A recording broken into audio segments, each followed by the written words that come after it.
Nderuar teleshikues, mirëmbrëmje se keni ardhur në këtë të premte në emisionin Ekopolitikë me mua Besart Kadia. Sot do diskutojmë për politikat ekonomike në vend, për sa i përket diskutimit që bëhet shpesh nga partitë politike në Shqipëri, por dhe si një trend evropian për sa i përket populizmit. Pra idetë që gjithçka mund të zgjidhet lehtësisht midis një grup politik i cili eliminon krejtësisht institucionet ose në mënyrë të shpejtë do të bëjë gjithçka. Mund të flasim për shembull për shëndetësim falas.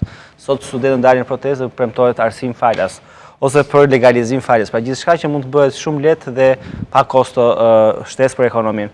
Për diskutuar pikërisht për këtë çështje, pasi një së shkrimesh ose fillimi të disa shkrimeve nga zoti Ermal Hasime në diskursin liberalët në probiznes.al. Ermal, faleminderit që pranuat një që të vinë në studio dhe për shkrimet e nisura. Ili Kalemaj, pedagog në Universitetin e New Yorkut të Tiranë, faleminderit që pranoi ftesën. Adri Nurellari, sapo ardhur nga Prishtina, Rezart Prifsit, pedagog në Universitetin e Tiranës. Do ta fillojmë që se diskutimi i sotshëm është pikërisht për arsimin falas, pra dalja në masë e qytetarëve në protestë studentëve dhe diskursi i partive politike që po duhet studentët të dëgjojnë të bëhet falas. Rezart, ta fillojmë me ju. Po, për ne që çokuloqisim në gjë herë, kjo pjesa e populizmit është në gjithë botën, nuk është vetëm në Shqipëri, është trend që njihet gjithandej, është Polonia, Amerika, Brazili, së fundi që është rasti i freskët. Ndërsa në rastin ton ka një dallim të madh se në disa prej shteteve që përmenda janë disa institucione që çoku e mbajnë shtetin relativisht mirë, e mbajnë çik fort, ndërsa në rastin ton, si gjithmonë jemi pak sui generis, se jemi jashtë dimensioneve komplet. Dhe disa prej politikave nuk mund të thuash populiste në përkufizimin e parë të fjalës populiste, siç e ka ky që u zgjon në Brazil tani, ose në 2015 në Poloni, ose Obama më herët. Por ne jemi pak populist në sensin ignorant të fjalës. Si të përkufizoj populizmin në këtë pjesë? Në sensin shqiptar, populizmi është jepu sallat njerëzve të hanë. Po u gri sallata mirë, po s'u gri, ndrojmë për sallatën, po sallat mbet. Dhe për shembull, politika populiste që janë këtu janë politika të cilat nuk u hyhet ndonjëherë me lapse letër nga mbrapa. Po mbeten për herë në bullet points, si PowerPoint, si slide, e kupton? Dhe asnjëherë nuk mbështeten ndonjëherë me ndonjë fizibilitet nga mbrapa ose me diçka që është më konkrete. Flasim për shembull për arsimin konkret. U bë një protestë shumë e madhe, arriti një pikë, vazhdon akoma dhe të dyja palët, ku njëra palë që e cila është qeveri pranoi të teta pikat, ku njëra prej tyre ishte heqja tarifave, 5% GDP etj. Dhe në fund fare pas 20 ditësh doli në një takim zotëria me studentët dhe tha që pse bëhet kjo tha? Në 8 pika, 6 as i kupton të fare, dhe 6 po të tjera nuk e dinte që nuk ishin drejtuar qeverisë, po ishin rektorate, ose nuk ishte përgjegjës fare, se ç'pun kishte me votat për shkakun. Thënë këtë, populizmi mbetet prap shello, mbetet pak bosh në këtë pikën tonë. Dhe ke nga krau tjetër edhe opozitën, ose të paktën Partinë Demokratike, që është po përheqje tarifash, domethënë në një keq kuptim politik që nuk bën sens. Dhe po flasim për disa tarifa që për shembull, aktualisht është bachelori, është dhe masteri, dhe është një tarif në bachelor 350.000 lekë të vjetra, që varion deri 470 në këto fakultetet siç është inxhinieria e arkitektura. Dhe ne si ekonomistë dim shumë mirë që kjo nuk është pagesë, nuk është pagesë shërbimi, po është tarif që incentivizon për pjesëmarrje në procese të tjera. Pastaj jemi te pika tjetër që sugjerohet së fundi një çmenduri tjetër, heqja e tarifave të masterit, ose të paktën përgjysmimi i tyre. Ku ne të gjithë shumë mirë dim që tarifa e masterit nuk është çështje shkollimi ose edukimi, por është çështje formimi profesional, të jep ty avantazh konkurrues në treg, etj. Domethënë, është aq ignorant diskursi në sensin e populizmit, saqë arrin një populizëm tonin, duhet t'i vëmë një mbiemër nga mbrapa, populizëm në Alban. E kupton? Populizëm në Alban, saqë flitet për gjëra, çfarë do ti po, mirë, dakord. Po tjetër po mashto dhe i paçe dhe i gru duan, e kupton? Don gjëra pa sens fare, Nëse ka nevojë për politikë populiste në të gjithë fushat që jemi ne aktualisht, është bujqësia. Mirë, po bujqësia nuk është seksi mjaftueshëm. Le të përqendrohemi tek të paktën përkufizimi, Ermal. Nëse flasim për populizmin, është një qasje politike e cila i adresohet direkt qytetarëve të cilët ndjehen të anashkaluara, por edhe studentët ndoshta ishte një shembull i manifestimit të kësaj gjëje. Dhe studentët pak a shumë shprehin atë çfarë mendojnë shqiptarët në përgjithësi, ose janë rritur në familje shqiptare, janë të edukuar në atë mënyrë dhe ruajnë dhe mentalitetin fakt të prindërve, nganjëherë dhe gjyshurve fatkeqësisht. Sidomos gjyshurve që kanë një pjesë edhe nostalgji pastaj nga komunizmi. Populizmi në origjinën e vet, narodnikët e famshëm atëherë, njerëz të cilët mendonin që të shprehin, që do flisnin në emër të popullit, narod, popullin, rusin, caristit asaj kohe dhe po në emër të kësaj ide si ne flasim, ne jemi përfaqësues të vetëm popullit, pastaj kryenin atentate, akte terroriste etj etj. Do të thonë këtu e ka si origjinë etimologjike, historike më saktë, po edhe etimologjike. Do të thonë dhe kështu niset, pastaj nga ky konotacion, le të themi, i cili fillimisht niset si një linjë drejt për drejt, po e veç shpallur në mënyrë të njëanshme nga ana përfaqësuesit, kalon pastaj ditë e sotme. Ditë e sotme është diçka komplet ndryshme, se populizmi vjen nga drejtime të ndryshme, siç e tha dhe kolegu më përpara. Do thënë, në thelb sot populizmi ka marrë konotacion negativ dhe me shumë të drejtë, në fakt, sepse pak a shumë është ajo idea e sallatës, e paqes etj etj, domethënë hajde ti premtojmë njerëzve ato çfarë duan ose ato çfarë presin, pavarësisht a mund ta realizojmë apo jo, dhe pavarësisht se me çfarë kosto e ofrojmë këtë lloj gjëje. Do thënë, në disa raste për shembull është e qartë që kosto do të jetë e papërballueshme, thjesht do rezultojë pastaj që do i gënjejmë njerëzit, në rastin e shëndetësisë, falas ose gjëra të tjera. Në ca raste të tjera pastaj koston do ta paguajë një pjesë e popullsisë, e cila gjendet në minoritet, në pakicë. Zakonisht ata që janë më të suksesshëm, për shembull në rastin e taksës progresive, dhe të vendosë të quajturës, pastaj taksa progresive mori dhe emrin taksë ndershme.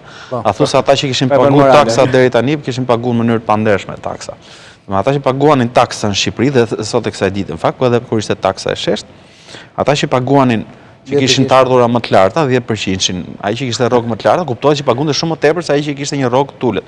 Megjithatë edhe kjo i dukej e pandershme, jo kryeministrit, se pavarësisht se unë mendoj që kryeministri nuk merr vesh nga ekonomia, por mendoj që po realizonte në një farë mënyrë atë pikpamjen e përgjithshme të njerëzve, pikpamjen ose mentalitetin anti-kulak, anti-burgjez, anti-pasanik, anti-suksesshëm, anti-sipërmarrës të shqiptarit. A është i frymë që ndjehet kjo sot diskusin publik, pra kjo populizmi nga të gjitha krahët për të lidhur me masën, pra një mungesë koherence për politika reale apo? E ndjen dhe ne kemi edhe fatin e keq, domosdoshmë, ndryshe nga vendet e tjera që kanë pas përvojë gjatë të ekonomisë tregut, pak më shumë të gjatë, ne nuk e kemi. Ne kemi kaluar nga një sistem gati feudal, kemi kaluar direkt në komunizëm. Pastaj nga komunizmi kemi kaluar jo në kapitalizëm, por në një version post-industrializëm, në një version problematik kapitalizmit që është kronik kapitalizëm. Kapitalizmi i kapur, kronik kapitalizëm, kapitalizmi i kapur nga disa elementë caktuar të cilët janë bashkëpunime me politikën. Këta kapitalist, oligarki quajmë ne, për ta thënë thjesht, këta nuk përfaqësojnë kapitalistin. Këta përfaqësojnë pikërisht armikun më të madh kapitalistit edhe të ekonomisë tregut. Ashtu siç është armiki i kapitalizmit, çfarë do lloj njeriu që del pastaj me teoritë e Leninit ose Maos, që janë bërë shumë në mod kohët e fundit në Tiranë, se e shoh që edhe midis studentëve, për shembull, sidomos ke Fakulteti i Shkencave Sociale, është ke Che Guevarista plot. Jo, më keq se Che Guevarista, Che Guevara është thjesht një terrorist, domethënë, po problemi është që ka të tjerë pastaj që kanë arritur të formulojnë. Unë kur shikoj debata midis trimëve 30 vjeçar, që marrin dhe citojnë, jo vetë citojnë, domethënë po e besojnë, edhe adhurojnë praktikisht. Maon me gjithë surrogatët e vet, Leninin me gjithë surrogatët e vet teorik, tip Ansieri Badiu etj. Aty ti e kupton që kjo çështja e anti-tregut, e anti-lirisë, e anti-sipërmarrjes, nuk ka thjesht rrojnë pastaj tipit xhelozisë, atij që ka dështuar në jetë në raport me pjesën tjetër të shoqërisë, por shumë e thellë se sa kaq, është më e ndërtuar, është më e strukturuar, është më e menduar, më e organizuar. Ile çfarë shqetësimi ke pra pikërisht për këtë diskues që bëri Ermari që ky është fenomeni që mundon në Shqipëri sot.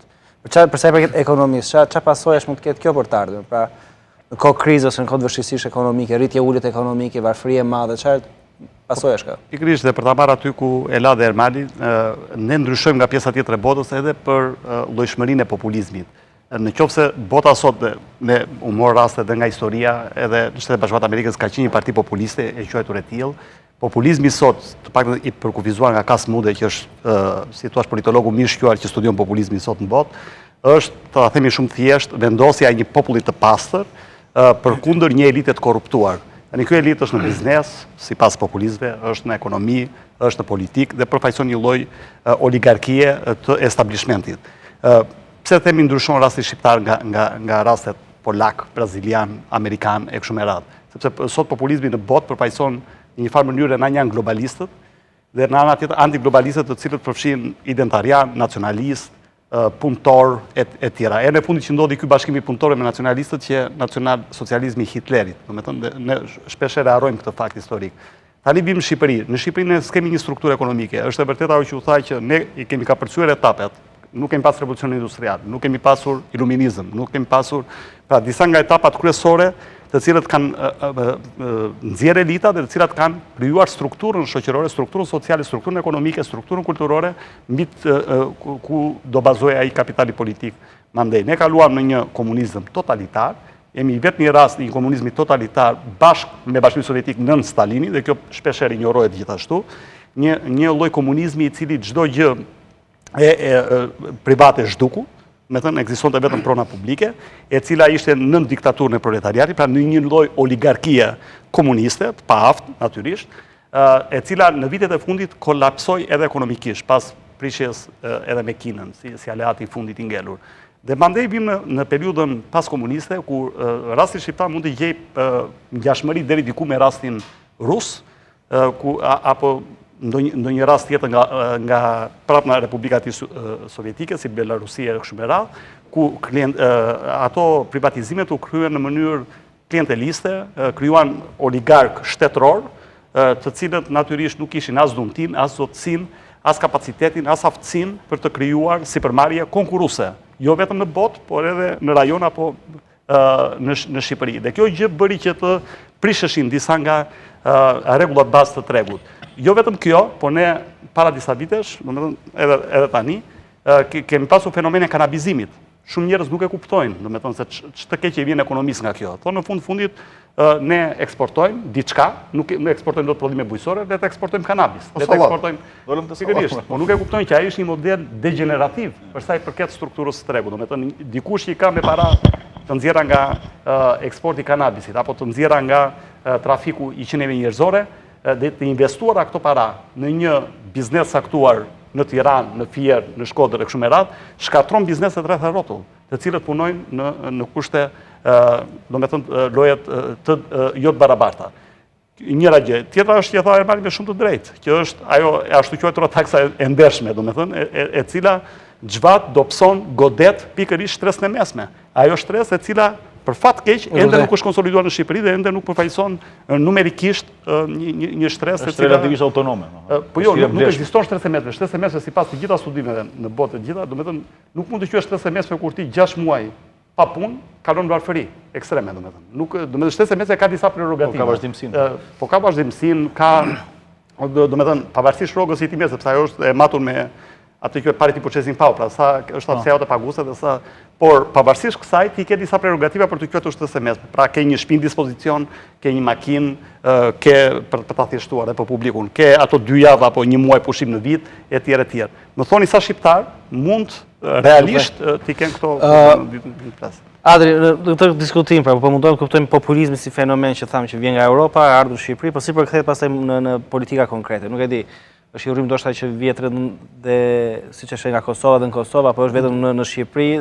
Çfarë shqetësimi shef, pra qofse juve, paktën diskursin publik në 2005 thatë liberalizmi si trend i nevojshëm për Shqipërinë. Sot a ka debat ideologji apo rëndësia kësaj? Nëse më lejon të ndalem pak tek në përgjithësi kjo lloj fryma që solli protesta për të folur pak për dimensionin e populizmit.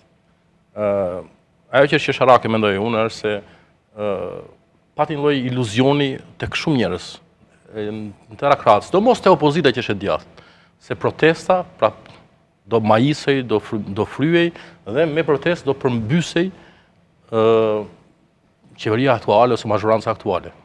Dhe kjo është një lloj absurd në vetvete sepse është krijuar një lloj përshtypje sikur e vetja mënyrë për të bërë një opozitë dinjitoze në këtë vend është nëpërmjet protestës, nëpërmjet dhunës, nëpërmjet përmbysjes, që faktikisht po të shikosh në historimin që po referohemi shpesh historisë, është një traditë e së dhe madje frymëzimin e ka marrë nga Marksi, i cili u pastaj u interpretua dhe përpunua dhe u adoptua nga të gjithë prej Leninit. Dhe ideja e marrjes së pushtetit me dhunë, me përmbysje, dhe opozitarizmi që quhet i vërtet dhe shumë e akuzojnë Ulbashën se nuk është mjaftueshëm opozitar, bile edhe interesante, edhe kritika që vjen nga brenda PD-s, nga ish funksionar të lartë të Partisë Demokratike është kritik leniniste. Ata ankohen se Basha nuk është mjaftueshëm revolucionar me shpirt të zjarrt që ta përmbysë këtë qeveri, duke bërë protesta masive të dhunshme, ta vëri frikën e të ngjalli grupën se nuk thyen si Gilles Jean në Francë. Pra kjo është absurditeti i shoqërisë sonë faktikisht, ku edhe e majta faktikisht ka rënë prej dhe e djathtë ka rënë prej e këtij mentaliteti i trashëguar nga e kaluara, që lë pak hapësirë për dimension liberal, i cili por edhe dimensionin tipik të së djathtës që vlerëson proceset, institucionalizmin, ligjin, një garë elektorale, institucionet demokratike në procese demokratike të zgjedhjeve të lira dhe të ndershme, që respekton, po themi, procedurat.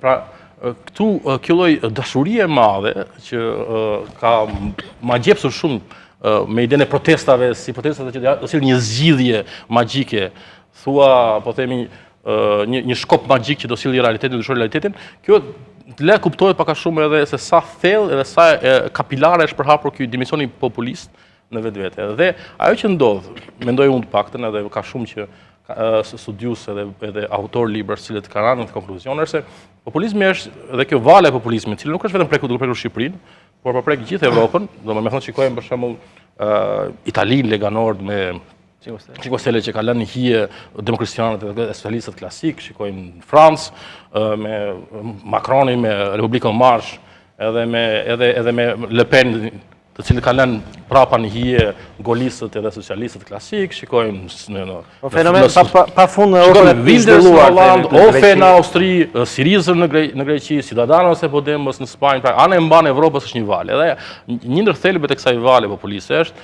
dorëzimi dhe dëshpërimi me establishmentin edhe me proceset ekzistuese. Mirë, por në Shqipëri është e vështirë që të pranohet që të ketë një zhgënjim të tillë, sepse ne nuk e kemi pasur procese tamam. Nuk është se neve kemi pasur një liberal demokraci funksionale me sundim të ligji, që neve të humbasim shpresën te procedurat demokratike, tek sundimi i ligjit, tek konkurrenca dhe ekonomia e tregut, e mandej të eksperimentojmë me forma alternative të marrjes së pushtetit, qoftë revolucionare ose me forca alternative jo konvencionale. Nëse vjen ky padurim ose kjo shkrirje të djathtës e me humbje së jo, Shqipëria është në gjendje të keqe, po ta krahasojmë me vende rajonit, me thonë të shikojmë Malin e Zi. Mali i Zi është bërë vend, po ta shikojmë për shembull një ndër sfidat kryesore që ka Shqipëria, që është integrimi në Bashkimin Evropian. Mali i Zi ka marrë datën 2025. Mali i Zi u bë vend i pavarur në 2006. E ka marrë statusin kandidatit Shqipëria është 2010, ka marrë hapa negociata në 2014, ka marrë stabilizim asociimi në 2010. Pra ka ecur me hapa gjigante, na ka parakaluar neve nga një vend ish konfliktual që ishte pjesë e palë në luftën civile të Jugosllavisë, na ka parakaluar edhe është para nesh. Ndërkohë që ne kemi marrë vesh stabilizim asociimi në 2002-shin edhe 2012. Ja, në kontekste të tjera, Mali është sa Durrësi. Jo, dhe Serbia 2 vjet nga statusi kandidat. Mos përqendrohemi tek pjesa shqiptare. 2 vjet Serbia. Ishte shembull vetëm, ndoshta. Ky vend e ka dalë me bërë reforma të shpejta dhe mora si ilustrim për dëshmuar që Shqipëria është në vend numër 1. Nuk ka pasur mundësi me ecë përpara më shpejt se të tjerët, sepse s'ka pas barën e luftës. Atëherë kjo është shpjegon më nga ata se të tjerët. Dhe kjo është një lloj déjà vu historike, sepse edhe rreth e komunizmit ishte të fundit, ishin dominoja e fundit rreth komunizmit, edhe në shpallën e pavarësisë edhe i shkëputën nga pranori osmane ishim të fundit. Pra kemi një lloj ripërsëritje të paaftësisë elitave politike shqiptare për ta shtypur përpara këtë vend dhe për t'i dhënë shpejtësi që e meriton mbas potencialit që ka, dhe rrethanave historike të favorshme që ka pasur. Por nuk po ndalemi këtu. Ajo që po dua të theksoj këtu është që ne kemi një dimension të ngjashëm të një lloj zhgënjimi të panatyrshëm të panevojshëm, sepse ne nuk e kemi përdorur siç duhet të institucione, dhe nuk e kemi pasur, nuk kemi shijuar ndonjëherë. Nuk kemi Brexitin neve që ai po eksperimenton diçka tjetër, pasi jemi lodhur me sistemin e liberal demokracisë, sistemin e Bashkimit Evropian. Ne nuk e kemi shijuar ndonjëherë të gjë. Prandaj është absurde me pas të pretendime jo konvencionale populiste këtu. Mi po faktikisht, edhe si rudiment e trashëgimisë së kaluarës komuniste, e kemi lloj fascinimin edhe një lloj magjepse ndaj këtyre mjeteve leniniste të marrjes së pushtetit. Dhe për shembull, unë do kritikoja në kuadrat liberale të qenë i djathtë, nuk kritikoja opozitën edhe lidhjen e opozitës për faktin që nuk ka ndërtuar një epërsi morale të shkëputet nga mazhoranca, për faktin që nuk ka pastruar figurat e veta nga njerëz të komprometuar në qeverisin e kaluar, nuk ka një reflektim, nuk ka një lloj autokritik ose mësime, nuk ofron një program alternativ që të jep shpresë, nuk ka rekrutuar kuadro të pakomprometuar që të kenë karizmë, të jenë talentuar, të bëjnë njerëz për vete. Domethënë kam një listë shumë të gjerë të tjera që mund të takohesh me opozitën aktuale. Po është qesharake takohesh pse kjo opozitë nuk është mjaftueshëm leniniste që i bën protestat e vogla. Pra kjo është vetë ky fakt, edhe pastaj magjepsia jonë që shiko, po i zgjidhin punët është një lloj sjellje tipike populiste, ku ka një lloj tendence që sa më dëshpëruar të jesh, aq më shumë je i gatshëm me marr edhe me përdor mjete jo konvencionale. Është pak a shumë si mohabeti i Bixhozit dhe Kumarit, i lojrave të fatit, se sa më i varfër të jesh, aq më shumë beson dhe ke iluzionin se një lojë fati ka me të zgjidhur tëra problemet. Edhe këtu neve kam një lloj dëshpërimi të tillë që shiko, një grup studentësh që dalin, befas ka me zgjidhur problemet, ka përmbyllur plagët e skaluara, se ka më sjell një elite të re që do kam dëgjuar këto iluzionesh nga njerëz për të cilëve kam goxha respekt faktikisht, që më kanë për të qeshur, edhe për të qarë një herasi, sepse me ushqim këto iluzionesh është vërtet. Dalin të njëjtin mendim me Adri, nuk e di. Pra kjo dimensioni i shpresës që një protest do të vinë sa lider të rinj, të cilët si Shëngjergji doja presin kokën kuçetrës edhe do e bëjnë botën më të lumtur me lule dhe me dritë. Ky është një iluzione mesjetar, domethënë që është kaq romantike për se ne qerim këtu si budallëm. Nuk po flas romantike, u flas me cinizëm këtu.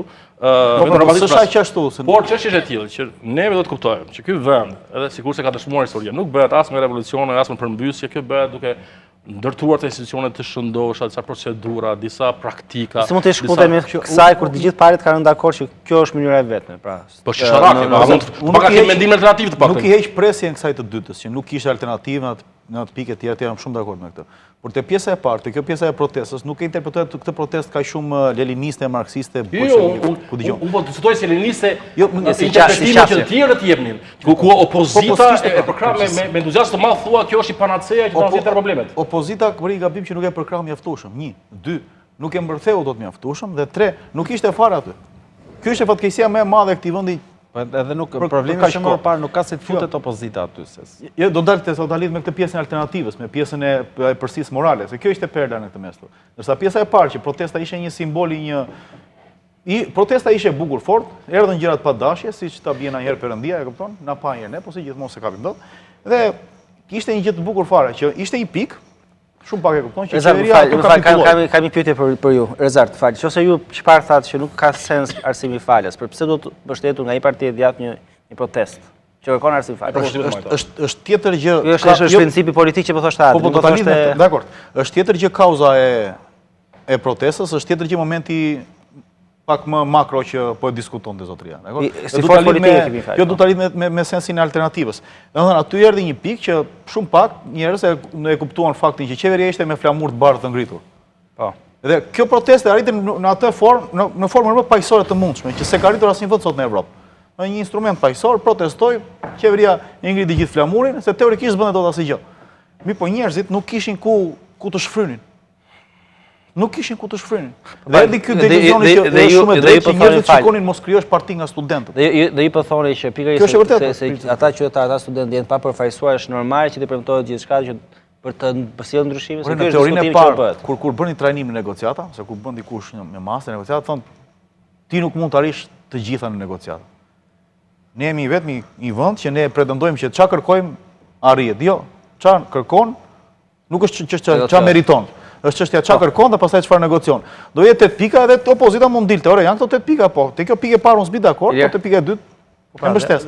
Unë shkoj domethënë qoftë mazhoranca, qoftë opozita, domethënë u morën me simptomat e protestës, duke u morën me shkaqjet thelbësore dhe për mendimin tim duhet të kishin një dallim fundamental, filozofik, edhe ideologjik, për sa i përket shkaqjeve që çuan në këtë protestë. Ka nevojë apo jo për këtë lloj interpretimi? Absolutisht ka nevojë për këtë debat, dhe ky debat mungon. Domethënë, kush janë shkaqjet? Shkaqjet sot për mendimin tim, modest, janë që të rinë mbarojnë shkollën dhe nuk kanë treg pune.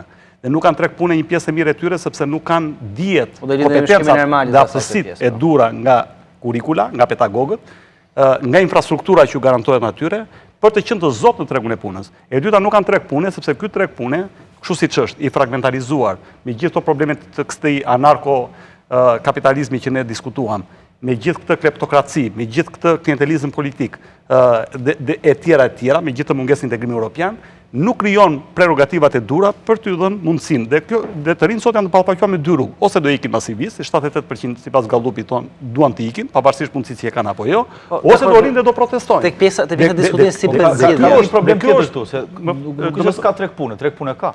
Po të rinë tani të pakualifikuar për sa po e thash, edhe që të rinë nuk marrin nga universiteti për shkak të mungesës kurikulave, të pedagogëve të aftë, për shkak të mungesës së infrastrukturës, për shkak të mungesës së zellit, për shkak për sistemi arsimor nuk reflekton nuk e reflekton universiteti. E tregut punës. Është para universitet, sepse ty që të vi studenti në universitet ka kaluar por juriste më kujton nga që tha nuk ka pikërisht pra, background historik të formimit. Do thua për shembull do bëj sipërmarrës, të shikon skiçe thotë çfarë sipërmarrës. A ka një problem këtu? Ne shpenzojmë për shembull, a ka një problem qeveria kryesore? Absolutisht po. Ne shpenzojmë 0.03% më të ultin në Europë, ndër më të ultin në botë për kërkimin shkencor dhe inovacionin. Mesatarja e Bashkimit Evropian është 2.6 për këtë gjë. Këto janë adresive që duhen bërë. Universitetet në Shqipëri janë shkolla të mesme të specializuara. Po pra, këtu janë e para punë shkaqe. Dhe këtu duhet të ishte orientuar debati publik dhe debati politik ndërmjet të majtës dhe të djatës. Këto janë shkaqet. Çfarë duhet të bëjmë me shkaqet? Dhe natyrisht e djata ka një këndvështrim krejt ndryshe nga e majta. Nëse e majta do premtonte, prandaj jemi në situatë paradoksale, para të premtojnë gjëra të ndryshme. Domethënë e majta duhet të adresonte premtimin e saj elektoral, që thoshte 5% të PPB-s, ka qenë premtimi i Smajtës fakt në 2013 për arsimin. Sot thotë që ne nuk kemi gati ta bëjmë këtë gjë, do na duhet edhe 10 vjet tjetër. Interesante është konsensus i plot kemi të bëjmë me populizëm a priori, domethënë është interesante se këtu po mundohet të kuptoj. Ky konsensus i plot midis partive politike, të paktën të gjithë spektrave, për të realizuar të 8 kërkesat. Sepse munduan ta kalorojnë protestën. Pra se cila partë mundua e paktës një uragan, popullor i cili opozita e pasi mundësi ta hapë ta sjellë në pushtet, majoranca e pasi një mundësi për ta katalizuar. Akte populiste val, praktikisht që do të thotë. Meqenëse do të provosh edhe këtë që ftoj në emision këto palët e partive, nëse kuptojnë ai nga pikat.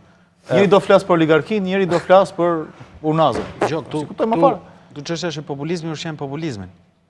Do thënë njerëzit kur ti ushqen mjaftueshëm. Tu garu me një kur bëhet populist. Po pra, e para. Kjo është diskutu kemi arritur. Është edhe problemi tjetër pse që ti kur e ushqen elektoratin, sa më ignorant tjetër aq më shumë funksionon.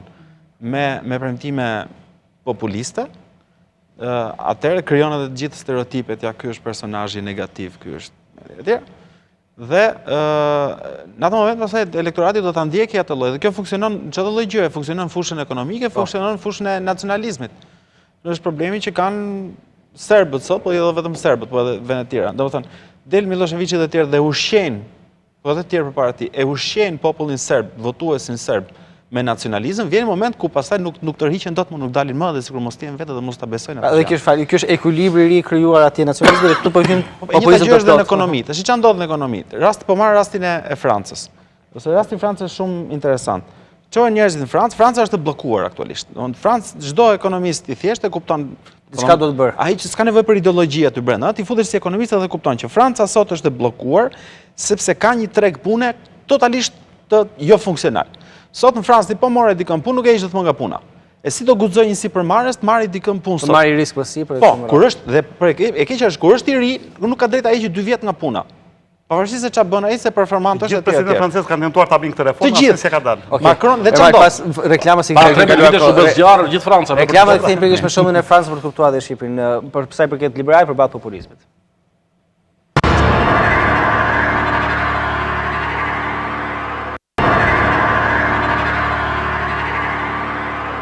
Dhe jemi rikthyer në emision normal, po diskutojmë pak më parë pikërisht për shembullin e Francës për sa i përket politikave.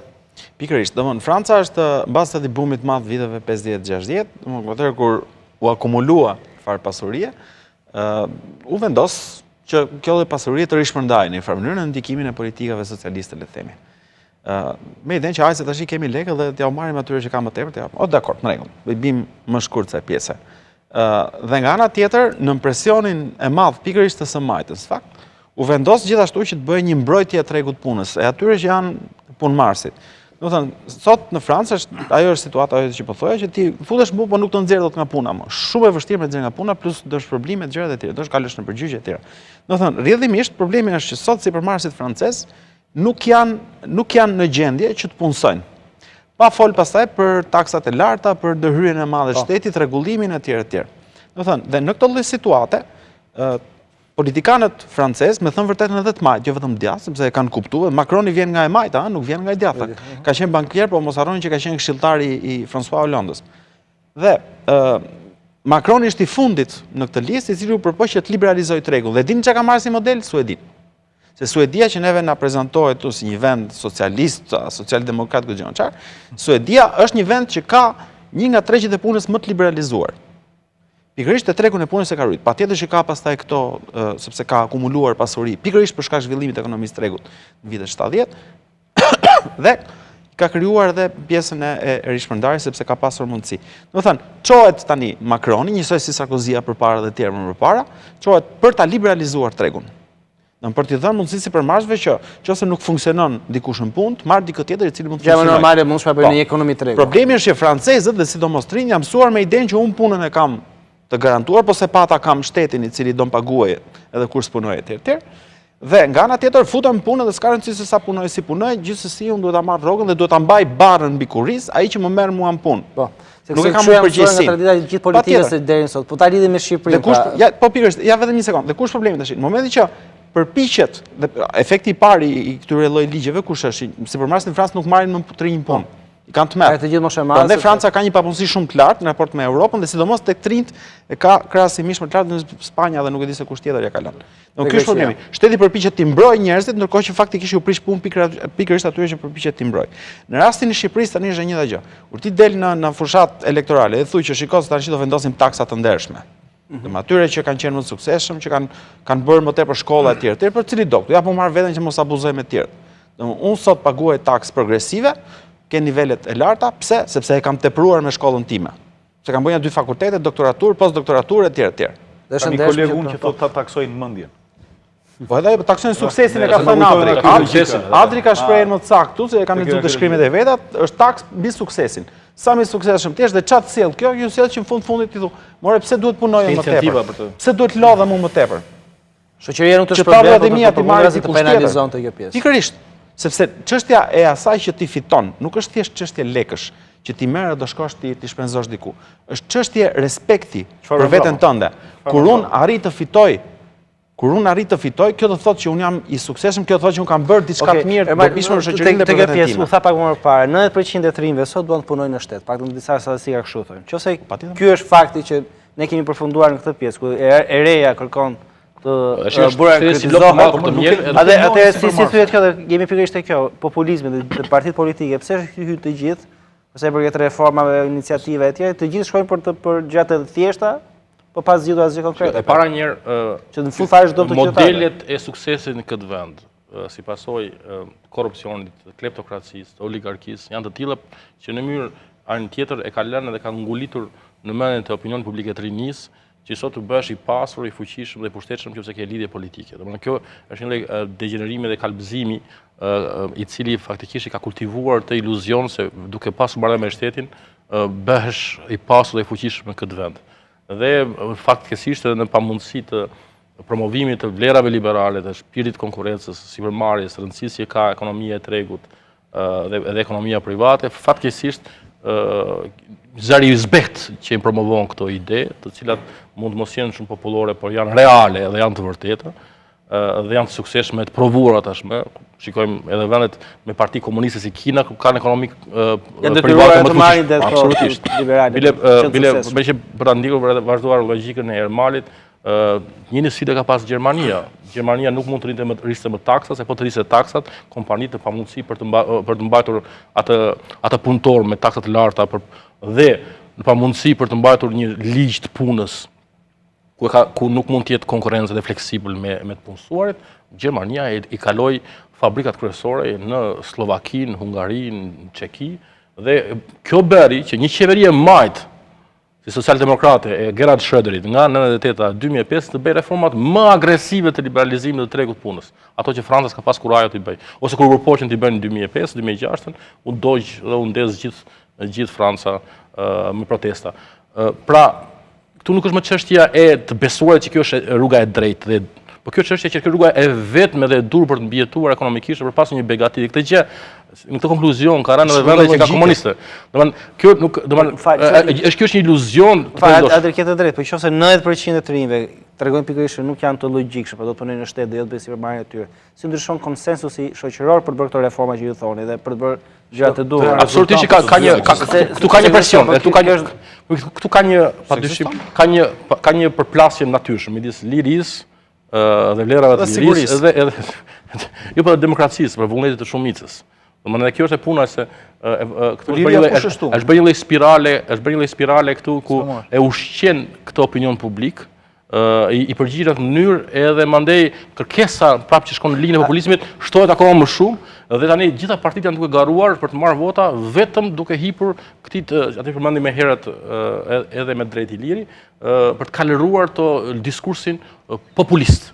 Dhe nuk ka kurajo intelektuale së paku për të thënë që ato janë kërkesa populiste që nuk shkojnë për shtat as mundësive të vendit ton aktualisht, por as trendeve ndërkombëtare ku ka një lloj reflektimi edhe dorëzimi përpara supremacisë ekonomisë së tregut, si vetmja mënyrë bazuar në studim të ligjit edhe demokracisë funksionale, si vetmja mënyrë për të siguruar rritje ekonomike dhe mirëqenien e qytetarëve. Dhe kjo është një gjë, po themi, një e vërtet publike tashmë që këtu nuk thuhet, sepse këtu masin me anketa ose masin me lidhje me popullin, me frymën. Ndërkohë që leadership politik kërkon që ti jesh zëri i popullit, po kërkon edhe që ti ta shtysh përpara, të ecësh përpara, të marrësh përsipër me përgjegjësi gjërat që mund mos jenë popullore sot, por janë të vlefshme për vendin nesër. Edhe të qetë në mbushtetas, krahasi me një politikan kalimtar, nuk kupton që të mendosh për brezat e ardhshëm, jo vetëm për zgjedhjet e ardhshme. Dhe kjo kërkon një lloj pjekurie edhe një lloj sinqeriteti, ndeshmërie edhe në debatin politik, ku debatit të shkoj përtej këtyre joshjeve edhe të lira, të ulta që i bëhen kujdo që ka kërkesa, me shpresën se hajde se po bashkon radhë me mua edhe po mashto ma fuqin, dhe të thuhen sa të vërteta, të sinqerta edhe të pak kundërshtueshme mbi fakti që ne jemi duke kultivuar një mentalitet parazit që shikon shtetin si një lopë të madhe për ta mjel, dhe jemi duke e privuar këtë vend nga mundësia për të patur një shpirt sipërmarrje ku kuptohet nga të gjithë që motori i vetëm i zhvillimit është sipërmarrja private dhe ekonomia e lirë e tregut. Duhet parë, ne i referojmë i kontekstit europian dhe jo vetëm Francës, po ta shikosh në pamje të përgjithshme makro, Europa jugore, Spanjë, Francë, Itali, Portugali, Greqi, vojnë atë njëjtat simptoma, që do të thotë papunësi e lartë, sidomos ndër të rinjt, që shkon 35 dhe në 50%. Kanë deficite strukturore, deficite buxhetore të jashtëzakonshme. Kanë borxhe të larta, borxhi i Greqisë është 175% edhe sot, kaq vite pas krizës. Borxhi italian është 127% në përputhje në përqindje të PPB-s. Tani çfarë nxjerrim ne si këto? Të gjitha këto vende kanë vuajtur nga politika populiste të rrogës minimale, rritje rrogën minimale. Në fakt, dhe janë çuar paradoksalisht në Francë studentët për 260.000 lekë. Pikërisht, ose për të ndaluar reformën. Që sharake, as nuk e kërkoi njeriu. Për të ndaluar reformën një kështu intermezzo. Se kjo është sharake. 7% e ekonomisë e të punësuarve në Shqipëri janë të bizneseve familjare që kanë 2-3 veta. Si më thuash ti të jap të drejtën ty rrogës minimale kur ti je punësues te babai në dyqan, ose tek vllai në një punishte.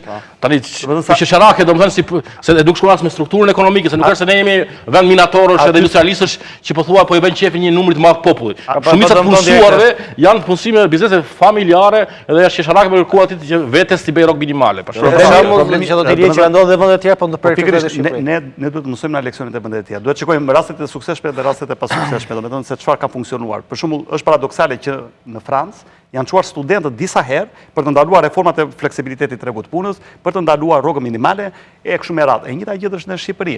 Domethënë, ne mësojmë nga shembujt e këqij, domethënë dhe i marrim ndonjëherë copy paste dhe i përkthejmë në gjuhën populiste këtu brenda. Dhe është ajo që tha Adri, që këtu kanë munguar elitat, domethënë elitat politike, elitat akademike, elitat ekonomike në një mënyrë për ta edukuar këtë popullacion. Diferenca e një bushtetasi. Shkollat janë komuniste.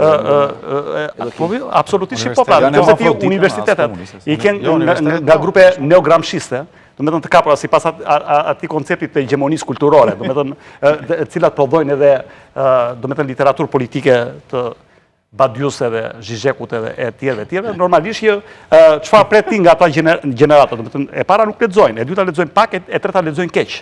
E katërta, do me thënë kanë ide të gabuara mbi ndërtimin e shtetit, do me thënë, dhe këtu bim pasaj ajo 90% që i famshëm, që duan, si pas një studimit të UNDP-s të paracakosh, që nxirrte që 90% të gjimnazistëve donin të punësojshin në shtet. Me të normali kishte një shkrim ku tregonte për studentët e tip të universitetit që shprehin të njëjtën dëshirë. Megjithëse mund të vinin nga biznese private apo biznese familjare dhe kështu me radhë. Ne kemi një shpirt sipërmarrës, domethënë 39% e shqiptarëve, ne jemi dytë në Europë, Në fakt, për sipërmarrjen jashtë sektorit bujqësor, mos u futu dhe vetë punësuarit në sektorin bujqësor. Pra, e shohim sipërmarrjen shqiptare kudo në diasporë. Shkojmë në Itali. E shohim në Itali, e shohim në Greqi, 45.000 biznese shqiptare. e shohim në Amerikë, e shohim në Kanada. Kanada. Shqiptarët janë sipërmarrës, shqiptarët e duan sipërmarrjen, shqiptarët e duan lirinë dhe duan ta materializojnë atë. Shihni një shembull fare të thjeshtë, lungomarrjen e Vlorës për shembull.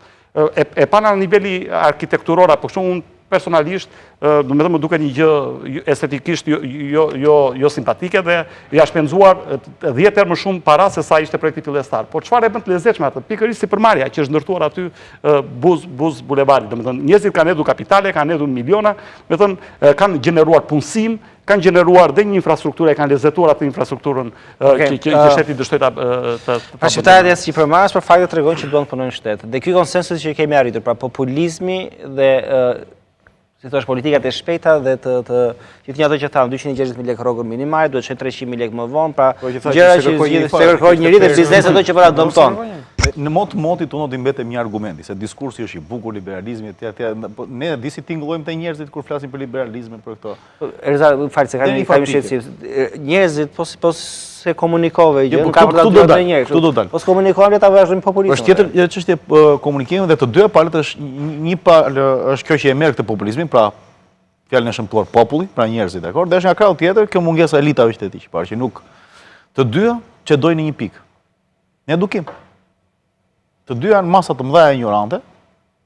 Shkollat tona janë hermafrodite, se nuk mund të thuash që janë jo liberali, jo komuniste, ashtu. Janë hermafrodite më fare, nuk është se kanë një orientim qoftë politik, qoftë njohje të tregut e tjera tjera. Jo, fatkeqësisht e kanë. Dhe mund ta kenë rastësisht e kuptoj për çka janë të padëmshëm ata që shkencat komentojnë. sociale sot, Fakulteti i Shkencave Sociale të Universitetit Publik Tirana sot është çerdhe marksizm, leninizmit, maoizmit edhe gjithë surrogatëve. Skema mirë të tjerë kemi mirë. Dhe sot në këto mjedise ti mund të citosh sa dush Leninin e Maon e tjerë, por janë tabu të flasësh për Hayekun, Friedmanin, për çmimin Nobel në ekonomi, jo për njerëz do si do. Për Adam Smith. Është tabu. Edhe këta që i citojnë janë thjesht qesharak më bë. E kuptoj, bëjmë thjesht qesharak. Kanë zbuluar një fjalë neoliberalizmi dhe kapën pas asaj domethënë nuk ka vlerë se shumica se kanë bërë rëndësi. Ç'është liberalizmi, neoliberalizmi Faktikisht është marksizmi është marksizmi, leninizmi, se Marksi ishte Jezusi dhe Lenini ishte shëmpjetë që ndërtoi kishën në farmyre. Edhe po Lenini edhe me manifestin e vet të Partisë Komuniste faktikisht e bëri të përtypshme idetë kuklavitura të Marksit për njerëz të parsimuar. Edhe njerëz që ishin ose ishin punëtor të fabrikave që kishin nivel intelektual kufizuar dhe prandaj ngjisin këtu. Prandaj shpërndorin e partisë ai. Edhe prandaj udhëheqse lokomotiv. Pikërisht dhe prandaj një arsye pse është vështirë me bëj një betejë intelektuale të vlerave të lirisë. Është vështirë sepse e para njerë ka një epërsi. Po mos të sot Mark Twain, të treqin ku dalla llokun e tyre të mundin me eksperiencë. Pikërisht është epërsi e ignorancës. Është epërsi e ignorancës edhe është vështirë që ti të flasësh për ideale kur ata s'kan ide, sepse s'kan dituri me pas ide për pasur ideale. Nuk vetëm te universiteti, se po mbetet shumë universiteti. Është më herët akoma. Kjo është arsye pse këto kanë një lloj popularitet. 50 vite komunizmi kanë edhe plus bazohen në instinkte primordiale të njeriu, te xhelozia, te mlefi, jo te dashuria, te liria, te konkurrenca. Edhe vlerësimi i meritës që bëhen nga këta që bëhen populiste, i bëjnë ose edhe masat që marrin nga padituria. Ja kush e kërkoi rritjen e rrogës minimale? Në një ditë të bukur vere, ju tek aty Ilonit do ta bëjmë aty 40 nuk është shfrytëzuar. Po s'është. Nuk u përdor asnjë lloj gjë. Ai po bëmi të majtë, kemi tepruar mbas e thon. Edhe masat që marrin, çfarë do 5% GDP-s në edukim, po mirë 5%. Edhe masat që marrin, edhe premtimet që japin, edhe fjalët që japin në një sens populizmi të frikshëm, që është ignorant komplet, nuk e kanë po nga padituria. Pra si këta që e japin populizmin, si këta që e marrin populizmin, ato dy krah të paditura. Ajo që skuptohet është rroga minimale apo mungesa e fleksibilitetit të tregut punës ndëshkon pikërisht ata që duan të hyrë në tregun e punës. Pikërisht ata të rinj të cilët çohen kundër kësaj ndonjëherë të manipuluar pikërisht prej elitave. Të katërt jeni dakord që rritja e pagës minimale është në kurrizë të varfërve. Rrit papunësinë, papunësinë aty që janë më pak kualifikuar. Qëse ke një ndërmarrje. Po punëtorë sezonal do me punu vetëm fundjavë për shembull. Qëse ke një ndërmarrje që ka 100 punëtor, ta paguhen me rrogën ku dëgjon sa është X për shembull. Ti e arrit, e detyron që ti paguaj më tepër, thjesht ajo ose do falimentojë së ndërmarrje, ose do nxjisë formalitetin, ose do nxjisë formalitetin e evazion fiskal, ose do hiqet sa dhe punën natyrë do që japë as Partia Demokratike, as Partia e Djathtë, askush nuk ka folur për këtë gjë.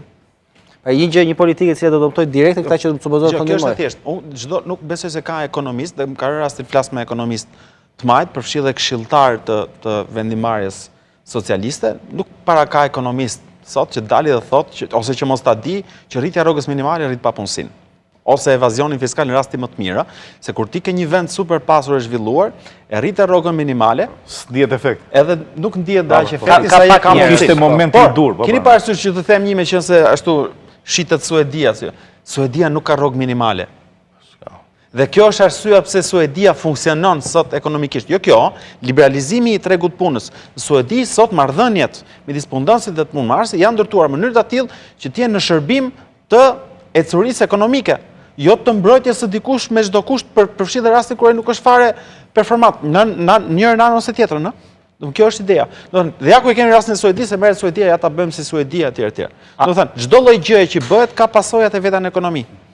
E njëjta gjë edhe me rrogën minimale. Çdo ekonomist sot, po edhe i majt po ti e di shumë mirë. Edhe me taksën, ideja e taksës progresive dhe sistemi kompleks i taksës. Çdo ekonomist gjithashtu e di që sa më kompleks jetë sistemi i taksës, aq më shumë ka një korelacion të drejtë me rritjen e informalitetit dhe evazion fiskal. Domethënë, dhe shteti si rrjedhoi mbledh më pak para, në vend që mbledhi më shumë. Po pse e bëjnë? Po se është populistë që tingëllon mirë, 97% thotë ai. Nuk ka qenë që ishte taksë se do ishte i pak, se nuk e percepton as biznesi as njerëzit që ishte pak ose shumë. Ka qenë thjeshtësia që kishte. Në fund të muajit ai thoshte absolutisht 1/10. Taksa proporcionale e thjeshtë. Ka qenë në formën më të mirë të haraçit, se shteti ishte në formë haraçi. 1/10 deri këtu i ka shëmtuar edhe ligjërimi me cilën është sulmuar, se proporcionalisht dikush që është më i pasur paguon më shumë. Edhe ju e mbar paguar më pak, sepse numerikisht përqindja është del më pak, është matematikë e thjeshtë, është me abakus me bollogari del që njëri që është më i pasur paguon më shumë me taksë të sheshtë, sesa njëri që është i varfër, sepse bekat për përqindje. Po vetë shumica e atyre që janë varfër gjithsesi nuk e paguajnë se nuk i kap pragu. Po se ka pragu. Po dishtosh e kësaj po. Sa për shemb, qenë se përmendën Francën gjithkohë, 50% e francezëve s'paguajnë asnjë lloj takse. Jo, 90% taksave si i paguajnë. Taksa për nuk i kap. Ndërkohë që ata që kap taksë luksit, ata ankohen më tepër për taksat. Ndërkohë ata që i kap taksë luksit në Francë janë diku te 40.000 veta. Sepse të gjithë që janë të pasur kanë shkuar në Monte Carlo, ka shkuar në Londër. Vetëm në Londër sot ka 300.000 francezë, sa që bën zgjedhje presidenciale, bën 2 kuti votimi edhe shkohet bëhet edhe fushat edhe. Ju keni dëgjuar sepse ratisën. Ju keni dëgjuar atëri që kryeministri shprehet shpesh që 97% e shqiptarëve paguajnë sot më pak taksa.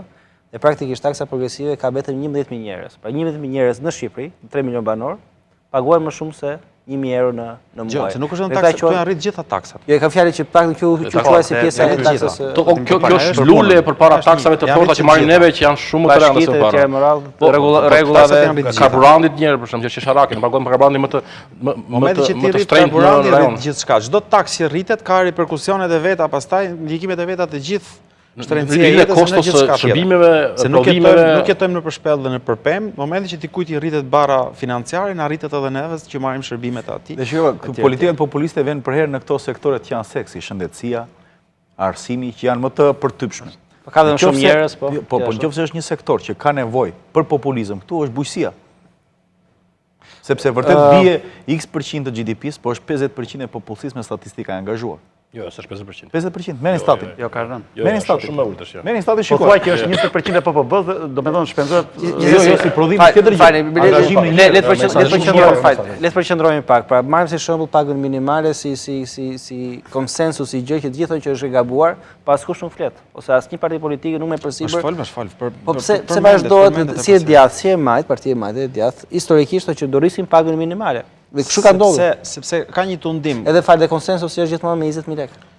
Po, ka një ka dhe konsensus për sa do rritet. Pra është jo më shumë se kalkulimi që bën ai që është atje në maj, qoftë këtej nga njëra parti ose tjetra. Këtu është vështirë ndash partitë majta të djathta, këtu janë parti klienteliste, feudaliste, çfarë dush, po me ideologjinë e kapin në mënyrë pragmatiste kur ju duhet, po nuk kanë shumë kuptim. Dhe secila parti, qoftë ai që është këtej, ai që është ande, e ndjen që njerëzit janë të rritur për premtime populiste, ndjen që njerëzit janë të rritur për të nxit urrëtitjen për buzjen ndaj sipërmarrësve, ndaj atyre që po fitojnë shumë etj. Sot bot marrësh bërë sondazh, sot 99% shqiptarë mendojnë që sipërmarrësit sot në Shqipëri, biznesmenët po doni ose afaristët po ta them më lart. Biznesmenët janë maskarenj, janë të poshtër dhe i kanë bërë lekët me pisliqe etj. Gjë që natyrisht nuk është fare vërtet. Mund të jenë 200-300 veta në Shqipëri që kanë bërë durrët me lidhje politike. Që janë me lidhje politike ose që kanë vjedhë ose kanë me drogë etj.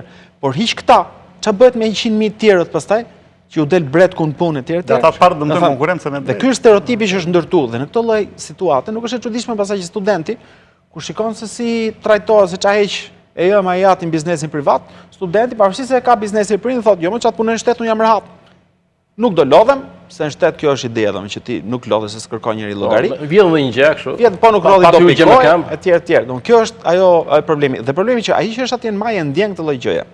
S'ka rëndësi është majtas së djathtas. Dhe kjo është arsyeja pse ti shikon që në një moment shikon supozojmë Lulzim Bashën që dele dhe thotë që ne do bëjmë një program për nxitjen e ekonomisë tregu. Në anën tjetër pastaj deri bën namin qeverisë për rrogën minimale ose diçka tjetër. Dhe këtu pastaj ti kupton se sa seriozisht e ka. Atëherë në pjesën e parë kemi diskutuar pikërisht për të kuptuar populizmin dhe konsensusin e plot shoqëror që kemi arritur në pjesën e anatomimit të paktën të sipërmarrjes apo të sipërmarrjes lirë në tërësi. Do mundohemi të paktën në pjesën e fundit të diskutojmë pikërisht për alternativën. Pra çfarë do thotë liberalizmi dhe cili është ky konsensus i ri që duhet krijuar për të bërë qytetarët më të pasur, se gjithë diskutimi është si ti bëjmë njerëzit më të pasur. Pas reklamave.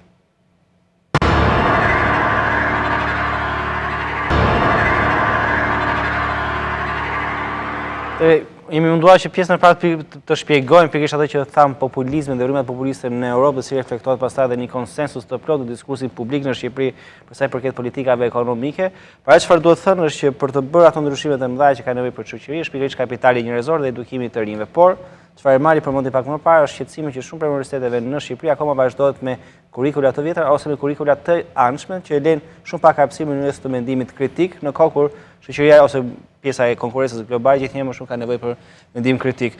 Por në pjesën e historisë që përmendëm më parë, që Shqipëria ka një histori krejtësisht të majtë intelektuale apo të traditë të bërjes politikë, ne kemi vetur detyrimisht të majtë. Ka pjesa e komunizmit dhe kalimi pastaj direkt. Mund të thashë Rilina si më të thuar se Rilina se kanë qenë relativisht konservatorë, kanë qenë njerëz të arsimuar në perëndim, kanë qenë klerik.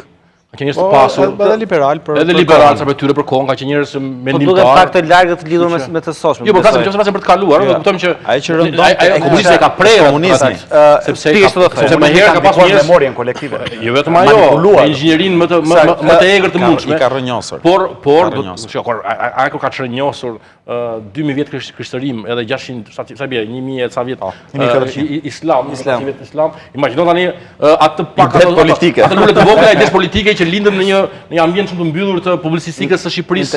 Sa Konvergjani me kanolin me tjetër njerëz viteve 20-30. Kështu që normale që ajo do ndodhte. Por për hir të vetes duhet të thënë që ne kemi pasur vetëm vërtet rilindas mendje hapur që ka pasur nuanca theksuara dhe konservatore, edhe të ideve përparimtare të kohës, ka qenë avangard, po themi. Okej, hajde mbetemi te kjo pjesa te guximi intelektual. Ata e kishin guximin e mjaftueshëm intelektual për të drejtuar një Shqipëri të re, themi. Guximi intelektual sot. Pra në këtë pjesë ku jemi në konsensus plot politika populiste, se shumë për mesazhe që vinë, okej, po si është e reja politike, si është shifni juve nëse jeni jo detyrimisht alternativë, po si dilet nga ky konsensus që është i pashmangshëm. Edukim. E para edukimi thanë që kanë për të bërë lidhje me pikërisht atë plejad, qoftë rilindjes, qoftë plejad në 2 të viteve 30, ata publicistët Më dëgjot pyetjet nuk e di më dëgjot. Po për të bërë lidhjen them. Le këtë se Jo, pikërisht me ata dy, çfarë kishin ata avantazh që s'është sot? Ata avantazh kishin se ishte edhe një domethënë terra nullius, pra ata vinin nga jashtë, edukuan popullin, kishte një analfabetizëm të jashtëzakonshëm në Shqipëri, dhe kishte një vakum politik, vakum kulturor dhe vakum ideologjik. Pra ata erdhën dhe edukuan popullsinë. Sot është shumë më e vështirë pikërisht, sepse shumë njerëz nuk e kuptojnë, thonë lodhet me këtë komunizmin se ka 30 vjet që ka mbaruar. Por komunizmi ka rrënjosur një mentalitet të saktuar, ka rrënjosur një lloj kulture politike të saktuar. Nuk është metaforike, kjo është reale.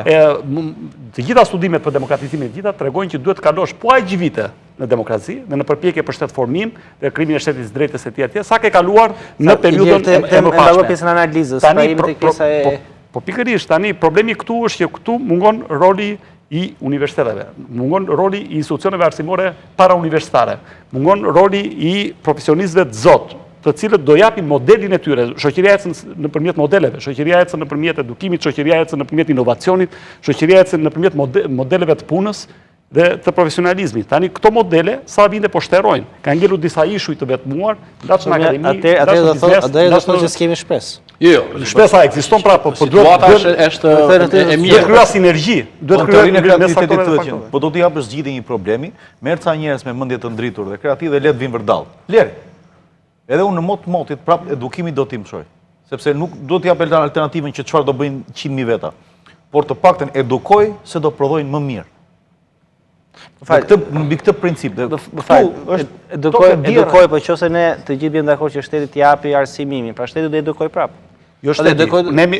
Sot jemi konsensus që shteti paguaj parat. Është debat, jo, është diskutim. Unë kam qenë realiteti. Unë kam qenë kush ka paguar edukim tjetër. Realiteti është që shteti të jetë të jashtë gjithë arsimin në Shqipëri. Nuk është çështja kush e paguar edukimin. Madje sipas statistikave del që familjet shqiptare harxojnë përqindje më të lartë në përqindje të buxhetit, familjeve. Çfarë bën? Pra është një përpjekje është aty.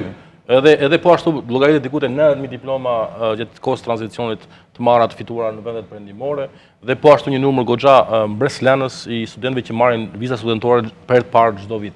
Pra nuk është se është vetëm aty problemi i arsimit. Ne kemi potencial intelektual. Nuk kuptin çfarë duhet bëj shteti. Shteti duhet të tërhiqet. Jo, do të tërhiqet përkundrazi. Neve e para një herë kërkohet, me thënë drejtën, një evoluim në debatin publik. Domethënë në kuptimin e të folurit për çështje dhe jo më për njerëz. Debati politik faktikisht është bërë një lloj telenovele, një lloj shoqërie e spektaklit dhe show-ut, cila i leverdis politikanëve ekzistues, të cilët nuk kanë çat përmbajtje të ofrojnë, edhe i magjepsin njerëzit me ambalazh. Nuk kanë ambalazh pa substancë brenda. Dhe gjë e parë që do të bëjmë neve është të shpëtojmë ti kurthi. Ti më substancial, edhe juve që merreni me media, me kërku më tepër thelb, edhe mos me u magjeps me këto makjazhet që bëhen ose këto lojra të. Asnjë për ju ashtu nuk është duke bërë makjazh sot, pra. Jo, dakord, po flas juve në kuptimin, meqenëse po flasim çfarë më bëu domethënë. Media ka rol të zakonshëm. Ke plotësisht të drejtë. Neve po tash duhet me fol një emisioni juaj po tash do thoya pikërisht. Në substanciale me ekonominë dhe lidhje me politikën. Ndërkohë shumica e emisioneve politike që merren janë telenovela. Edhe diskutojnë komentet mbi komentuesit për aktor politik.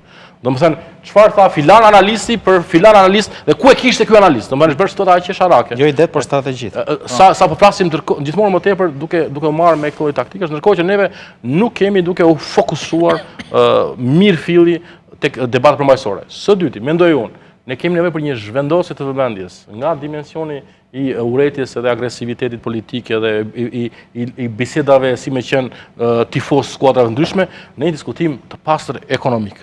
Mendoj se emisionet si yti mungojnë ku të flitet në mënyrë substanciale për ekonominë, sepse në fundit ky vend dhe problemet kryesore që po has janë probleme ekonomike. Ka të bëjë me përqendrimin e pasurisë së këtij vendi dhe ajo rritje ekonomike e vogël e vobek që është duke ndodhur. Pjesën e luanit ja jep një grush njerëzish. Ndërkohë shoqëria është duke përjashtuar nga këtë mundësi që i ofron kjo ekonomi. Dhe ky përjashtim manifestohet më së miri me formë më klasike me cilën kanë votuar shqiptarët. Shqiptarët kanë votuar historikisht me këmbët. Dhe fakti që në këtë dekadën e fundit ka mbi 300.000 shqiptarë që janë larguar, edhe ky bëhet fjalë në dekadën e tretë të tranzicionit, që është dramë më vete. Kjo do të jetë një këmbën alarmi.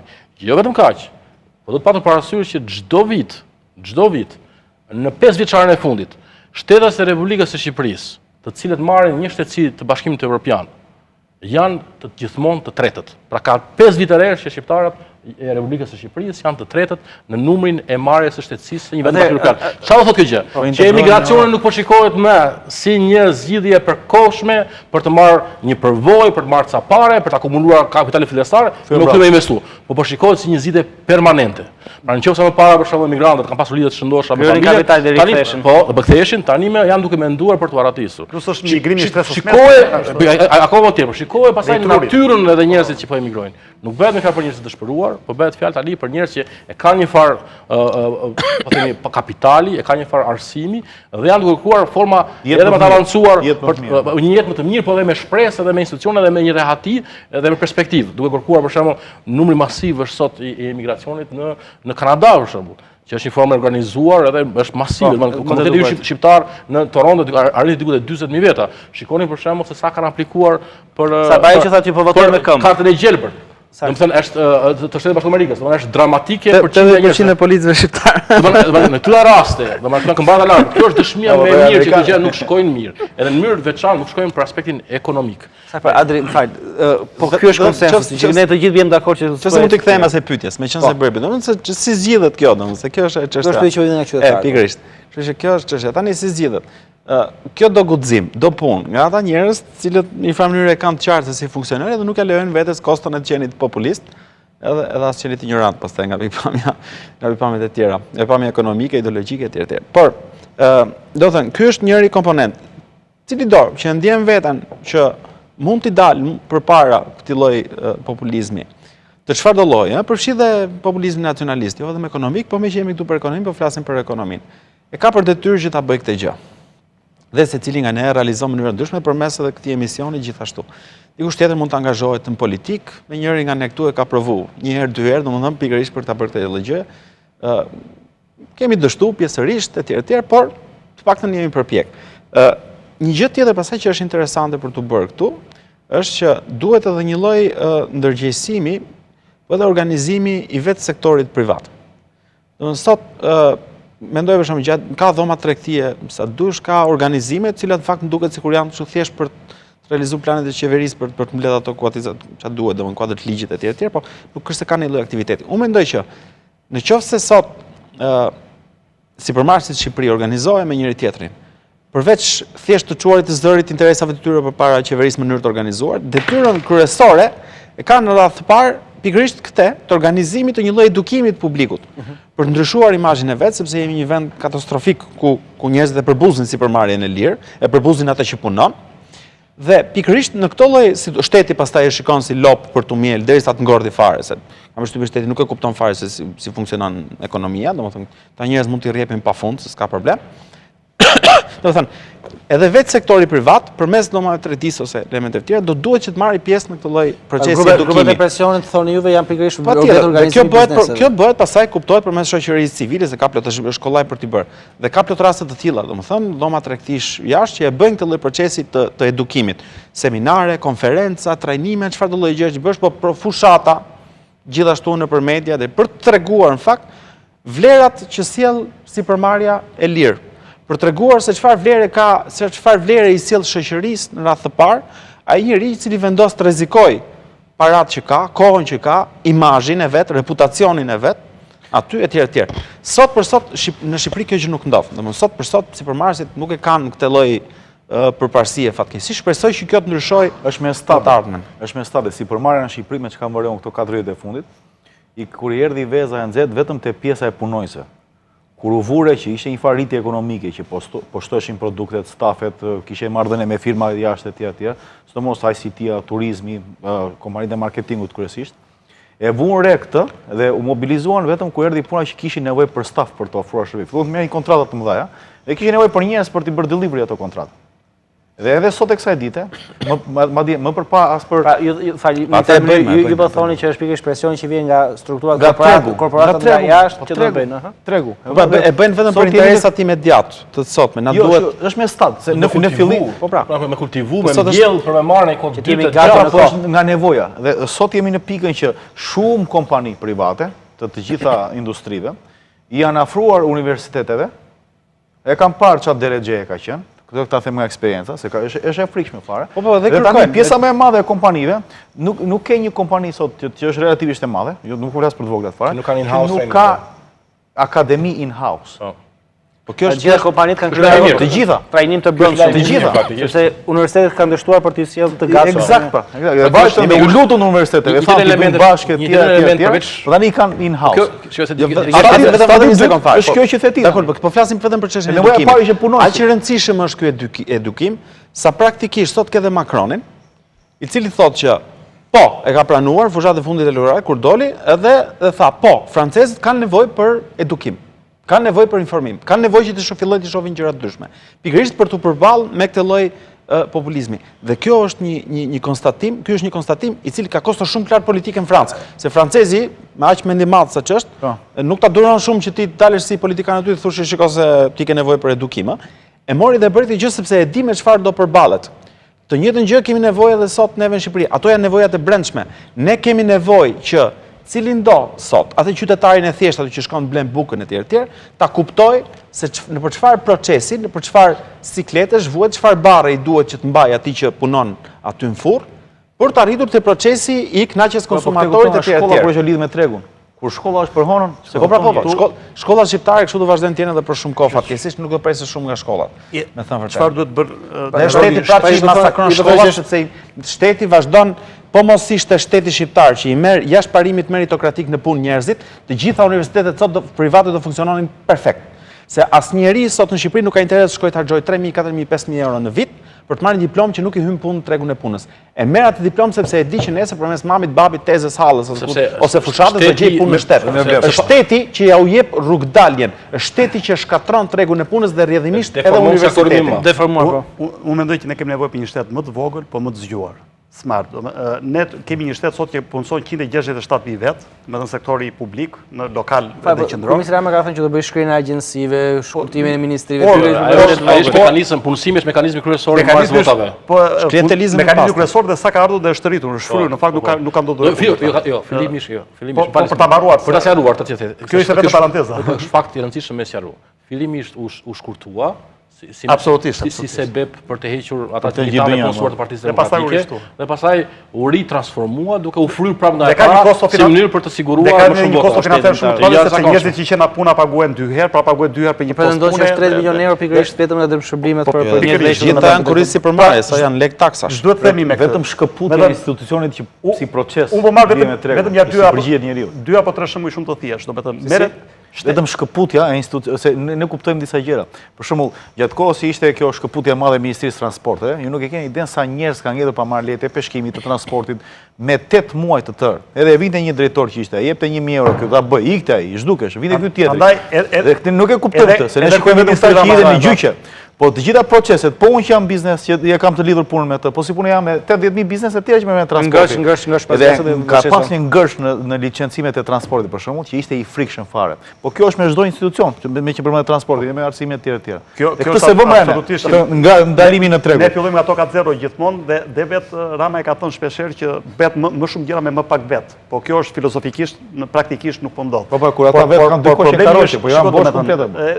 Edhe nga ana funksionale, vetëm nga ana me thënë, shteti merret tani, thot, gjithë kurrikulat thot, e secilit program në gjitha universitetet shqiptare duhet të jenë 7% një lloj. Pra merret me qendërzimin apo merret me centralizimin. Në vend që është absurde, domethënë se nëse të gjithë ofrojnë të njëjtin produkt, atëherë kush konkurenca këtu? Nuk e di vuret e kjo me këmuja për ta përfunduar, lutem, vetëm se është pra e mora një shembull. E dyta, marrim shëndetësinë. Ne sot kemi një sistem të kolapsuar të kësaj shëndetësie falas, që ti s'me produktin që do dhe shërbimin që ti do as në sektorin publik dhe merr shumë më të shtrenjtë në sektorin privat. Ndërkohë që ti paguan siguracion gjatë gjithë jetës, pavarësisht se sa paguan. Po, çfarë mund të bëj shteti për mendimin tim? Shteti duhet të inkurajojë, duhet të krijojë infrastrukturën e duhur për të krijuar mundësinë për tregjet kapitale, tregjet financiare, të krijojë mundësinë që biznesi të vetë financohet, të krijojë mundësinë për edukimin, për infrastrukturën, për inovacionin dhe kërkimin shkencor dhe pjesa tjetër ecën vetë. Pra një shtet i vogël, por i zgjuar. Ne kur flitet për shteti i vogël dhe i zgjuar, së pari njëherë duhet që të kemi një rifreskimi të cili është roli i shtetit, edhe një shkundje konkrete në mentalitetin tonë të cili është roli i shtetit. Është sharake më kërku që roli i shtetit dhe shteti të sillet si babysitter për të marrë me gjëra të hollësishme dhe gjëra detaje, kur nuk bën gjërat serioze, qendrore, kryesore, mirë. Dhe për shembull, gjëja kryesore që është edhe një ndër plagët gjitha raportet ndërkombëtare e vënë duke është sundimi i ligjit. Dhe kur flas sundimi i ligjit, nuk është vetëm çështja e kapjes së hajdutëve. Domethënë ajo është dytësore për ekonominë, se sa e rëndësishme është zbatimi i kontratës dhe mbrojtja e pronës private.